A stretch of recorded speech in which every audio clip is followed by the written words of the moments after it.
Hello and welcome to Wilson Center Now, a production of the Woodrow Wilson International Scholars. I'm John Molesky.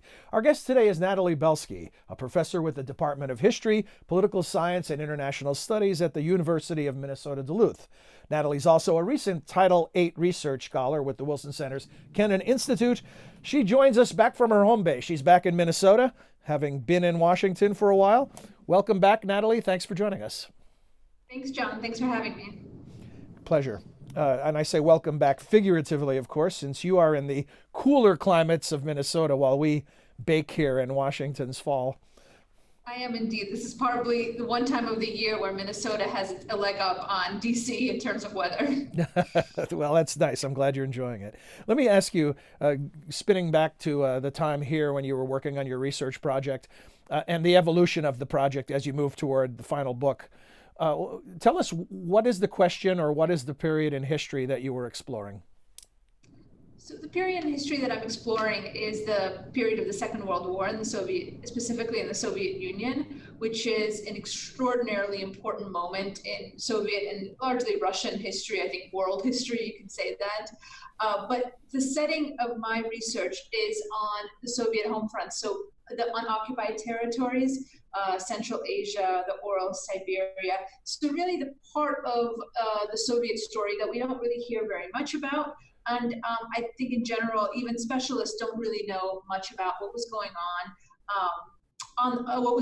the home front during the war. Specifically, the question that motivated and animates my study is looking at displaced populations, specifically evacuee populations, and asking what their everyday experience on the Soviet home front was like, and even more specifically, how they interacted with local populations, and what the impact of those interactions and relationships and encounters was. Help me out with historian jargon. Is this called social history? It is called social history, absolutely. And why has this been largely an untold tale? Well, I think there are a few reasons for that. On the kind of obvious front, the center of attention for people at the time and in the decades that followed was on the progress of the war on the occupied territories. That's where literally and figuratively the action was. But I think even more interestingly, if you look at even the memoirs and accounts of people who were evacuated and who were displaced during the war, many of them didn't really talk very much about it. Even when you asked people, they said, well, that kind of happened. We were evacuated and then we came back and we moved on from there. And interestingly, so there's a personal element here. 3 of my grandparents were evacuees. And I think later in their life, I got to hear some of the incredible experiences that they had in evacuation during the war, and that certainly piqued my interest in the topic. But did it inspire the project directly? Yes and no. I was interested in the period of the Second World War. I was interested in the period of the Holocaust, just based on my own research interests. But having heard the stories of my grandparents and knowing that there's not as much literature out there about what they were describing, certainly inspired me to look further in that direction. How much of your research was based on these first-person narratives? How many people were you able to interview, or were you relying on letters or other documents of that nature? So the bulk of my research was archival. I did not conduct oral interviews myself, but I did rely on some collections of oral interviews. One, for example, is housed just down the street from you guys at the U.S. Holocaust Memorial Museum. Mm-hmm. There are interviews from Ukrainian Jews. But I looked at as much firsthand personal accounts that I could find, whether that be memoirs, letters to officials housed in archives, as I said, records of oral interviews, diaries. I'm actually working on an article that looks specifically at diaries of evacuees. So I was able to access a lot of those voices. And clearly individual experiences are just that, individual, but what collective themes have emerged from your research? Well, I think a few of the collective themes, the themes that have emerged from my research, is just that previously our our understanding was that evacuees, so the displaced populations that were moved from the areas like Ukraine, Belarus, Western Russia to the home front, to Central Asia, Siberia, the Urals, Kazakhstan, sort of lived in their own milieu, so in a way separate from the local communities in the places where they were displaced. This had to do with sort of a class, socioeconomic, professional, educational differences. On the whole, generally speaking, evacuees tended to be more educated, more urban residents rather than the local populations that they interacted with. So the traditional scholarship has sort of separated these groups as having two different stories to tell. My research has shown that their lives were intertwined and entangled on a daily basis. These people lived together, they worked together, they saw the kids went to school together, and they were constantly encountering one another, and that there was quite a bit of friction in those encounters, as well as mutual aid and mutual benefit. So those encounters were complex, and they are important for understanding how this home front experience influenced both individual lives and the trajectory of communities more broadly. Natalie, is there a specific story or specific example of one of those encounters that is illustrative of some of the greater impact? Yeah, I mean, it's hard to pick one, right? But I know. I know when I asked the question, I apologize for that, but I'm curious to know if there is one that comes to mind. I think so.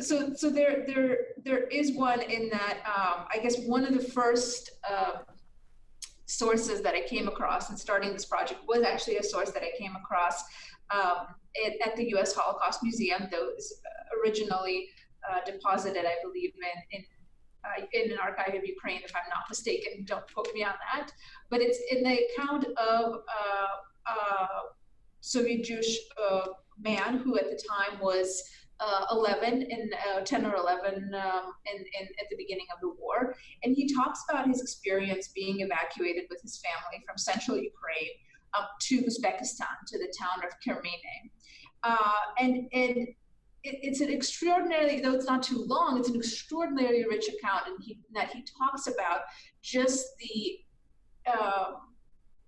excitement of encountering donkeys and encountering the different trees, the different flora and fauna in Uzbekistan, talking about cotton production, which he had never really encountered before in Ukraine. And he also talks about going to school in Kermene. And one of the first things that happened to him when he went to school on that first day was that he was made fun of because of his pronunciation, which is associated with Jews, and with his and because of his name, which was Abram, so Abraham, a co-Jewish name, and he was also called. He was also ridiculed for having a what they described as a crooked nose, and he talks about this experience as all of a sudden this identity was foisted upon him. He's this Jewish kid. Which he had never thought of himself in those terms and had never really encountered that kind of prejudice. And I think that he's not the only one. He's representative of a larger community of children and young adults, particularly Soviet Jewish children and young adults, who saw this new identity foisted upon them in the context of this experience. Now, he goes on to say, he was able to integrate into that community, and interestingly, he was able to prove himself by calling out the school bully to a fight.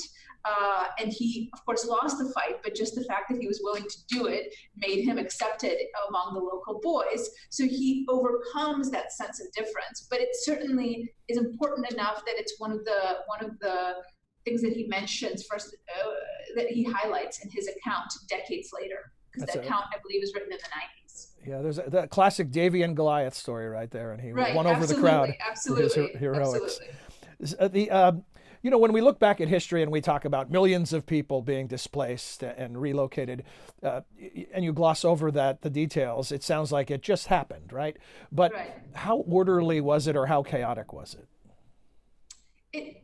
That's a great question. It really depends on who you ask. I think in general, the Soviet state called these people, and insisted on calling these people evacuees rather than refugees, for political reasons, because there was an argument that the Soviet evacuation was orderly and well managed. And of course, it was not. If you look at personal accounts, the overriding impression is chaos. People trying to make trains, every train being overfilled, people moving. I think my favorite story is that a lot of people ended up on these train cars, coming from, as I said, places like central Ukraine or Kiev or Belarus, and the destination of the train was into the depths of the country. Which, if your country is the Soviet Union, that can mean pretty much anywhere. I mean, that means a whole lot of things. Are you going to the Volga? Are you going to the Far East? Are you going to Central Asia? I mean, what is into the depths of the country? So I think individual experience really highlights this sense of chaos and disorder. At the same time, I think it is important to acknowledge that the Soviet state managed or oversaw, I guess, is perhaps a better term, the evacuation of what most estimates roughly now say about 16 and a half million people, in the context of a surprise attack, in the context of a country struggling for its very survival. So just the accomplishment of being able to have to remove those people under the occupied from the threat of Nazi occupation is a huge accomplishment in and of itself, chaotic as it was. Is it possible to generalize about the people on the receiving end, the communities that were affected by this huge influx of evacuees? And I'm particularly thinking of current times where the refugee or the migrant, or however you want to characterize people on the move, are often vilified. Yeah, absolutely. And this is an interesting case of this is internal migration, right? The people who were moved were Soviet citizens and remained within the boundaries of the Soviet Union. At the same time, the other particularity of this story is that they were moved very far different distances. Just if you think from Moscow to Tashkent, thousands of miles or over 1,000 miles. And they found themselves in very different environments. And you do see the friction that I guess in some ways you can anticipate. Actually, local populations, in many cases, again, hard to generalize, in many cases, local populations sympathized with the experience of the evacuees and tried to help them. But there was also a sense of frustration that the evacuees expected to be provided for, and local populations sometimes felt that the evacuees were spoiled, and spoiled urbanites who came from more privileged areas of the Soviet Union. And here they were showing up on their doorsteps expecting to be helped, when it was the people in these peripheral areas who had been constantly asked to sacrifice more even before the war and had endured more difficult circumstances. Could you say overall success? Oh man, it's a great question. On whose terms? Good point. Success. So I'll do the classical waffling question: yes and no. Success in the sense that yes, millions of people were moved from the area of occupation, and yes, for example, huge unmitigated success when it comes to the Soviet Jewish population. About in evacuation, we have estimates about of a million to 1.25 million Jews. There is no doubt that had those people not been evacuated, the vast majority of them, certainly the vast majority of them from the Ukraine, would have perished in the Holocaust. So that is unmitigated. But I mean that cannot be doubted. On the no side, I think that the evacuation effort was later celebrated by the Soviet Union as this story of not just success, but a story that demonstrated the friendship of the nations and this idea that Soviet people got along and helped each other out. People from different backgrounds were constantly working together. And I think if you look at my research, if you look at the documents, that's not the full story. I think the evacuation highlighted, shed light on and revealed for many people the stark discrepancies, hierarchies, and inequalities that characterized the Soviet system. That there were a lot of people who didn't have what the Soviet system had promised them, and that there was a lot of inequalities of what different groups of Soviet citizens had access to. Natalie, at the beginning you talked about this as being a semi-untold story of history, or a lesser told story. And you also talked about how important it is, and you've used that word a couple times. So with that in mind, sort of a summarizing final question for you is about the key takeaways. What do you want people who delve into this previously semi-untold story to really understand about it?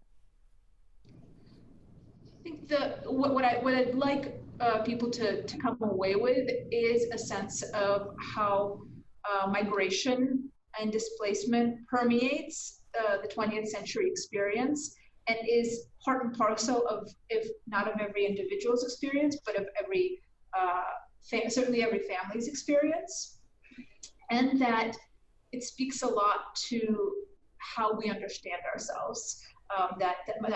Those migration experiences influence the way we define ourselves.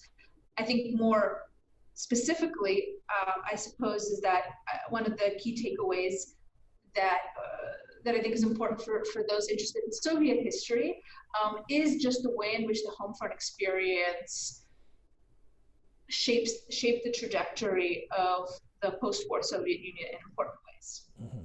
And at the risk of sounding like your publisher or editor, when will we see the final book? I hope sooner rather than later. I'm submitting the manuscript to a publisher this winter, so I'm hoping that it will be out in the next couple of years. Well, great. Thank you very much, not just for your time here, and I hope you enjoyed your opportunity to work on the book while at the Wilson Center, but we enjoyed having you, and thanks Absolutely. for being back today. Thank you very much. Thank you for the opportunity to talk about my research. Excellent. Thank you again, Natalie. And thanks to all of you for joining us on this edition of Wilson Center Now. Hope you enjoyed it and that you'll join us again soon. Until then, for all of us at the Wilson Center, I'm John Molesky. Thanks for watching.